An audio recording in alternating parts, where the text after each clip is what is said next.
الحمد لله الصلاة والسلام على رسول الله صلى الله عليه وعلى آله وصحبه وسلم بعد إن شاء الله تعالى waxaa ku duubaynaa meeshan brogram yar oo kooban oo aad iyo aad u qiimo badan aad u farxad badan ku saabsan ardayga ugu da'weyn oo masjidka alfaaruuq ardaydiisa ka mid ah aana filayana caalamka xitaa haddii la fiiriyo ardayga qur-aan dhigto ugu da'weyn inuu yahay baan xoogaa maanta waraysi aan la yeelanaynaa farxaddiisana aan la wadaagaynaa insha allahu tacaala waa adeer cabdi yuusuf ibraahim soo dhowo adeer cabdi yuusuf baarak allah alaykum warahmatullahi wabarakatuh baarak allah fiik jazaak allah khayr waxaan jeclahay inaan ku weydiiyo dhowr su-aalood su-aasha ugu horreysa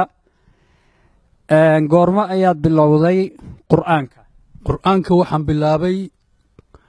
2008 adigoo da'daadu ay tahay da'daydu xilligaas waxay ahayd baan filayaa hadda waxaan ahay 75 marka waxay ahayd baan filayaa 66 adeer cabdi yuusuf adigoo da'dan ah oo aad u mashquulsan oo shaqeeyaan ku ogahay fuultimaad shaqayso aabba ah zawj ah maxaa kuu kallifay maraykan jooga inaad qur-aanka da'da aad ku bilowdo waxaa igu kallifay qur'aanka kariimka ah wuxuu yahay ayaan fahansanahay ama dareemayaa waxaan jeclaystay inaan ka baxo mugdiga qof aan cilmi lahayn waa qof mugdi ku jira oo aan u baxo aan ogaaday nuurka uu leeyahay qur'aanka kariimka ah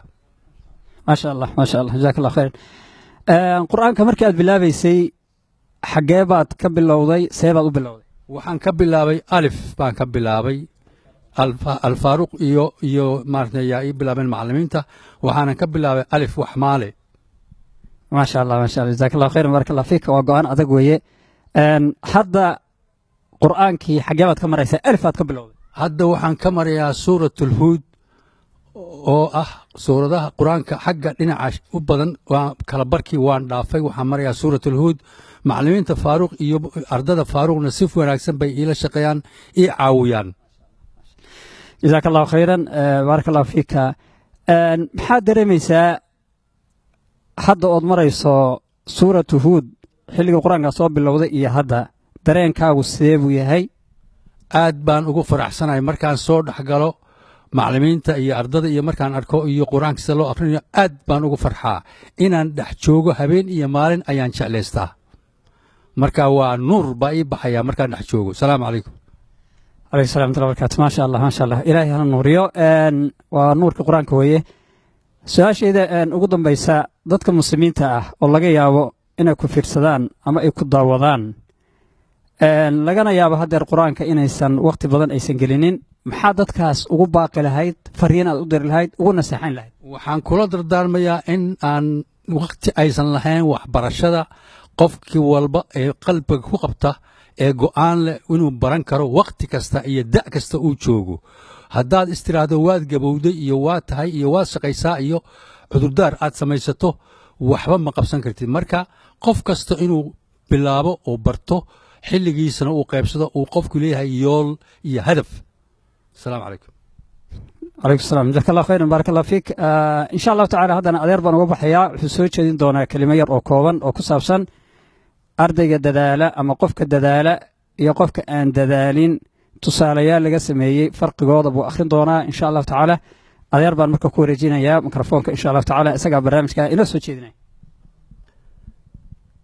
halkan waxaa ku yaalla tusaale yar oo kooban oo aan rabo inaan ingiliish ahaan ku fasiro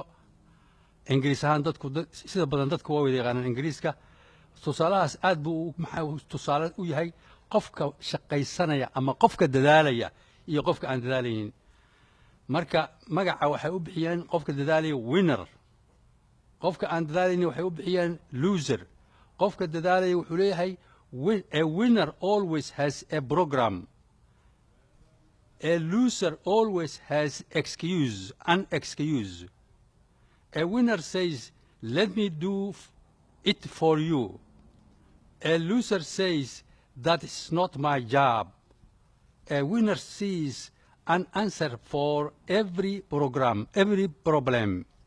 A loser sees a problem in every answer. A winner says, it may be difficult, but it is possible. A loser says, A loser says it may be possible but it is too difficult.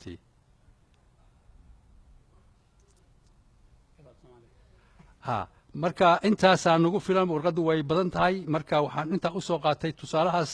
yani qofkii dadaala inuu wax kasta samayn karo ma af soomaali baan ku fasira af soomaali baan ku fasiraya ninka guulaysta had iyo jeer wuxuu leeyahay qorshe hadaf program ama goal buu leeyahay ninka aan guulaysanin ee had iyo jeer khasaarana had iyo jeer wuxuu bixinayaa cudurdaal madaxa laga hayaa mashquul baan ahay waan jiranahay wax cudurdaar buusan ka bixaynin marka ninka dadaalay wuxuu leeyahay waan kuu samaynayaa let me do it for you waan kuu samaynayaa anaa kuu hagaajinayaa loserki wuxuu leeyahay that is not my job waxaan shaqadayda maa aniga ninka dadaalay wuxuu leeyahay that sees an answer for every problem ninka jawaab wuxuu leeyahay dadaalay wuxuu leeyahay answer kasta wuxuu ka jawaab kasta wuxuu arkayaa inay sahlan tahay ninka aan dadaalin wuxuu leeyahay answer kasta inuu yahay wax adag salaamu calaykum عليكم السلام ورحمة الله وبركاته جزاك الله خيرا بارك الله فيك أدر عبد يوسف إلهي سبحانه وتعالى ميزانك حسناتك كو قليو قرآنك أنت لمن الله كو لما يسترو فان كيسة يا عمل كيسة إله كسيه سبحانه وتعالى آد بضو ما سنتهي وحرجينا يا إن شاء الله تعالى قرآنك آد قادتي قوشيسة إن أدونك آخرة لبضو كوري دونت إن شاء الله تعالى جزاك الله خير يا معلمين تا إيو أرضا سكول أما مساجدك all waxa weeyaan rag dhalinyaro oo yaryaro aad u wanaagsan baa jooga oo quraanka 3-4 jeer dhameeyay oo aad ii kaalmeeyay iyo macallimiinta iyo imaam nin aanan u dhiibin oo aanan kitaabka hor dhigin malaha kulligoodna way caawiyaan salaamu calaykum marka ayagoo dhan waa mahadsan yihiin intaas baan kaga baxayaa جزاك الله خير بارك الله فيك waxaan ku dari lahaa dardaaran yar aniga insha Allah taala dardaaranka waxa weeye qof kasta oo muslima maanta fiirsada ama dhageysta فيديوغان أدير عبد يوسف أو أرضيغا ودا وين runtii inuu wax ka faa'iideysto oo wax ka qaato oo kugu bixiso haddii aad horay go'aan aysan ku ahayn inaad kitaabka Ilaahay daraasayso inay wax ka bedesho aragto da'da uu yahay meesha uu ka bilaabay quraanka iyo hadeer meesha uu marayo iyo waliba goolka wali uu siilahay doonay inuu kitaabka Ilaahay dhameeyo xifdina uu ku xujisiyo macnihiisa u barto insha Allah taala waa arrin runtii lagu daydo ama ku dayasho mudan way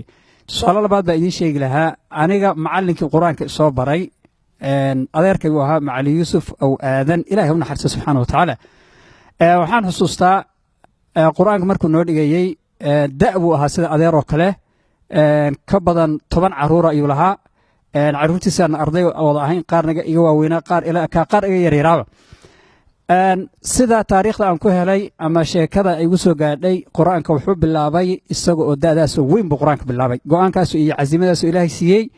wuu ka dhabeeyay macallin dugsi siduu u ahaa ee kitaabka Ilaahay subxaanahu wa ta'ala dur fadhiyay baa lagu ofsado ku dhintay dadkaas oo kalena waa dalka Ilaahay subxaanahu wa ta'ala maalinka qiyaam ahlu quraanka maalinka qiyaam markay tagaan la oran doono iqra waratil wartaqi fa inna manzilataka 'inda aakhir ayatin taqra'uha waxa la oranayaa qofka ahlu quraanka maalinka qiyaamada marka la keeno quraanka akhri tartiibno akhri adduunka saad ugu akhrin jirtay daartanna waxa la oranayaa jaran kor ama fuul ayaa la oranayaa meesha ugu dambayso quraan aad ku dhamayso meeshaas booskaas jannada ayaad ka galaysaa ahlul quraan ahlullahi wa khaasatuhu dadka ahlul quraanka waa dadka Ilaahay gaarka waa ummada kale uu ka xigsaday Ilaahay subxaanahu wa ta'ala oo qofka quraankii bartay ku amal falay gaarsiinaya ummada weeyaan marka insha Allah saddexda qodob qof kasta oo muslim rag iyo dumarba inuu ku dadaalo taas loo baahan yahay jazakumullahu khairan barakallahu fiikum kalimadii intaas aan ku soo gabagabeeyay waxaan ku wareejinayaa adeer Cabdi Yuusuf oo insha Allah ta'ala aayad fi kitaabillah inoogu soo khatima bismillahir rahmanir rahim wal asri innal insana lafi qusrin illa alladhina amanu wa 'amilus salihati wa tawasaw bil haqqi wa tawasaw bis sabri